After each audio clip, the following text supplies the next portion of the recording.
Termine une guerre, on dit bah, désormais tout le monde va se réconcilier, on va faire une armée unie, mais une armée en RDC ça marche jamais parce que les soldes ne sont pas versés, parce qu'il y a trop de corruption, etc. Donc très rapidement, il y a des mutins qui sortent de cette armée en disant non, non, on se rebelle. Aujourd'hui, il y a une centaine de groupes armés qui se battent de tous les côtés. Hein. Plus personne ne sait qui est qui, et ils continuent à se battre. Pourquoi ils se battent? Parce qu'il y a la deuxième raison, c'est que pour son malheur, le Kivu est une région extrêmement riche. Dans le sous-sol de Kivu, il y a de l'or, il y a des diamants, il y a de l'étain, il y a surtout du coltan. Le coltan, peut-être que vous ne savez pas ce que c'est, mais c'est très important parce que c'est ça qui sert en particulier à fabriquer nos tablettes et nos téléphones portables. Donc c'est essentiel pour l'économie du monde. Tout le monde veut ces richesses et les seuls qui n'en ont pas et qui sont les victimes de ça, ce sont les populations civiles. Parce qu'il faut savoir que cette succession de guerres a été terriblement meurtrière.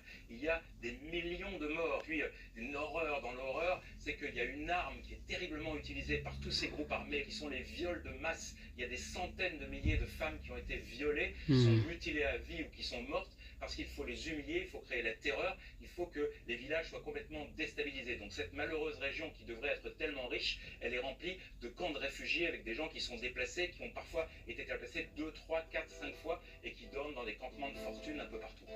Pourquoi ça reprend aujourd'hui?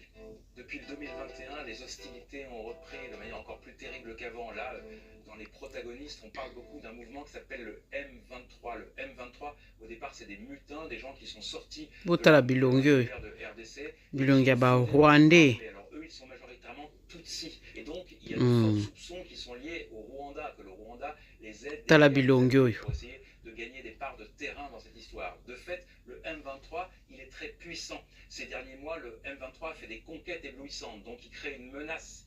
Donc du côté des autres, de l'autre partie, de l'armée de la RDC et des Hutus qui sont là, ils essaient de lutter contre lui et là il y a un risque d'embrasement régional. Le risque, ce serait qu'on en arrive à une troisième guerre du Congo, c'est-à-dire une guerre ouverte entre la RDC d'une part et le Rwanda d'autre part. Pourquoi on n'arrive pas à arrêter tout ça? Eh bien, il faut reconnaître que c'est très difficile d'arrêter tout ça parce que toutes les solutions ont été essayées et toutes ont échoué. Il y a des casques bleus de l'ONU qui sont dans cette région depuis 30 ans. Seulement, l'ONU voit bien qu'ils sont dans une impasse, ces casques bleus sont souvent très impopulaires et donc l'ONU essaie de se désengager. En 2023, il y a des forces d'interposition qui venaient d'Afrique de l'Est, des soldats kenyans, des soldats sud-soudanais. Ils sont venus aussi, mais ils ont vu qu'ils n'y arrivaient pas. Ils étaient accusés par la population de pillage, etc.